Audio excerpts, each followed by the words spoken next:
મહાનગરપાલિકાના વર્ગ 2, 3 અને 4ના કર્મચારીઓ કમિશનર RN ડોડિયાના મનસ્વી નિર્ણયો અને વર્તનથી આજે એકાએક હડતાલ પર ઉતરી ગયા છે. આજે તમે હડતાલ પર ઉતર્યા છો તો કયા કારણથી હડતાલ પર ઉતર્યા છો? RN ડોડિયા સાહેબ જે કમિશનર છે એમનું શું પ્રશ્ન છે તો તમારે આટલે એકાએક હડતાલ પર ઉતરી જવું પડ્યું? એ છે કે અમે 20-25 વર્ષથી તમામ હજારથી 1200 કર્મચારીઓ ડેલી વેજીસમાં નોકરી કરે છે. ફિક્સ પગાર કરવાનું જે માનતા નથી. રિટાયર થયેલા કર્મચારીને નીતિ નિયમનો ભંગ કરીને કોઈ પરિપત્ર વગર કે કોઈ ઠરાવ વગર 40,000 થી 50,000 રૂપિયામાં નોકરી રાખે છે. અને જ્યારે અમારે ફિક્સ પગારનું આવે છે ત્યારે અમે નીતિ નિયમનો એ બતાવે છે. કેટલા વખતથી આ પ્રશ્ન શરૂ થયો? આ પ્રશ્ન આ પહેલી 31 તારીખથી જ ચાલુ થયો છે. તમે લોકોએ સાહેબને રજૂઆત કરી? સાહેબ કોઈને અંદર એન્ટ્રી જ નથી આપતા. અમારા ધ્યાનમાં પણ એ વાત આવી છે કે સાહેબ કર્મચારીઓને મળતા નથી અને ખાતાના વડા સિવાય કોઈને મળતા નથી ને એમને બોલાવીને ઊભા રાખે છે. આજે હેરાનગતિ કરે છે. વેટરનરી ડોક્ટરે પણ રાજીનામું આપ્યું છે એવું જાણવા મળ્યું છે. એમાં શું છે? બરાબર. તો કમિશનર સાહેબના વર્તનથી અને આ જે નિર્ણયો લે છે મનસ્વી, એની સામે તમારો વાંધો છે? અમારે એની સામે વાંધો છે અને એની સામે જ હડતાલ છે અને હડતાલ ચાલુ જ રહેવાની છે. અમારા કાયમી કર્મચારી એમને પણ બહુ હેરાન કાયમી કર્મચારી છે. કોર્પોરેશનના વડા છે અમારા, એમને પણ હેરાનગતિ કરવામાં આવે છે. હવે મેયરને મળ્યા તમે? મેયર બેનને મળ્યા અમે. એમને એવું આવેદનપત્ર આપ્યું. એમને એવું કહ્યું ખાલી 11 વાગ્યા સુધીમાં તમારો નિકાલ આવી જશે. બરાબર. જ્યાં લગી નિકાલ નહીં આવે ત્યાં લગીને હડતાલ ચાલુ રાખે. અમે અમને મેડમ પર વિશ્વાસ છે કે મેડમ અમારો નિર્ણય સારો કરશે. વર્ગ 1ના કર્મચારીઓને છોડીને વર્ગ 2, 3 અને 4ના તમામ કર્મચારીઓ જેઓ ડેલી વિઝિટ પર છે એ પણ જાણવા મળ્યા મુજબ આજે વેટરનરી ડોક્ટરે પણ રાજીનામું આપ્યું છે.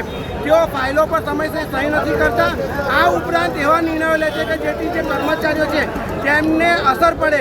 આ 31 તારીખથી એમણે જે નિર્ણય લીધો છે એના કારણે કર્મચારીઓ આજે હડતાલ પર ઉતર્યા છે. આ હડતાલનો અંત ક્યારે આવશે તે નક્કી નથી. કર્મચારીઓનું કહેવું છે કે અમે આવેદનપત્ર આપ્યું છે. અમે મેયરને પણ આજે આવેદનપત્ર આપીને રજૂઆત કરી છે. પ્રશ્ન પણ અમારો છે. જે કક્ષાએ મારે જાણ કરવાની છે એ કક્ષાએ મેં જાણ પણ કરી છે અને આનું વહેલી તકે અમે નિરાકરણ કરીએ. બેન, એ લોકોનું એવું કેવું છે કે કમિશનર મનસ્વી નિર્ણય લે છે અને મનસ્વી વર્તન કરવામાં આવે છે, તો કયા પ્રકારનું મનસ્વી નિર્ણય કરે છે અને કેવા પ્રકારનું વર્તન કરે છે? મને એ ધ્યાને નથી, પણ હું આજે આવ્યું છે આવેદનપત્ર, હું એમની સાથે પણ ચર્ચા કરીશ. શું આ લોકો બહાર ઉભા જ રહેશે બેન? સત્તાધીશો સામે પણ આ પ્રકારનું વર્તન કરે છે કે પછી કર્મચારીઓ સાથે જ આવું વર્તન કરે? ના, અમારી પાસે એવું કોઈ વર્તનની એવી મને માહિતી પણ નથી આવી અને આને હું ચોક્કસપણે આનું નિરાકરણ લાવવાની. બેન, આજે સોલ્યુશન આવી જશે? એવું છે કે અમે ઇમરજન્સી કામ જ ચાલુ રાખીશું, શું કહેશો? ના, અમે અમારા ઘરનો પ્રશ્ન છે. મેં કહ્યું તો ખરું આપને કે અમારા ઘરનો પ્રશ્ન છે. અમે સાથે બેસીને સોલ્વ કરીશું. આપના ઘરનો પ્રશ્ન આખા નગરનો પ્રશ્ન છે. આખા નગરની કામગીરી અટકી ગઈ છે. આપના ઘરના પ્રશ્નની સાથે નગરની કામગીરી ઠપ થઈ ગઈ છે, શું કહેશો? ઘરનો પ્રશ્ન એટલે અમારું કોર્પોરેશનની અંદર કામગીરી તો કોઈ ઠપ છે નહીં. આપણે પ્રી મોન્સૂનની કામગીરી પણ સરસ રીતે અમારા કર્મચારી. મેડમ, અત્યારે ઓફિસની કામગીરીની વાત છે, પ્રી મોન્સૂનની નથી. ઓફિસ કામગીરી બંધ છે એની વાત કરો.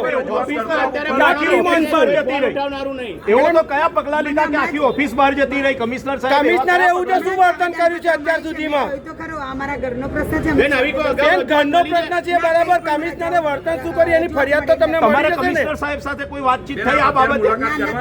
મેડમ, રાતોરાત આ પ્રશ્ન ના બને. 11 વાગે મુલાકાત. મેડમ, તમને અગાઉ માહિતી નહીં કરે. શું કરશો? ના, કરશું. નગરજનો પાછા જશે, શું કરશો? કોણ કામ કરશે? કોણ કામ કરશે? કર્મચારીઓ જ કરશે. કર્મચારીઓ તો નથી જોડાવાના, અળગા રહેવાના. ઇમરજન્સી સેવા સિવાય બધું કામ નથી થવાનું. અમારી ઇમરજન્સી સેવામાં મારા ભાઈઓ પર મને કર્મચારી બેન, દીવા તળે અંધારું છે. અત્યારે આ લોકોનું નિરાકરણ આવશે કે કેમ?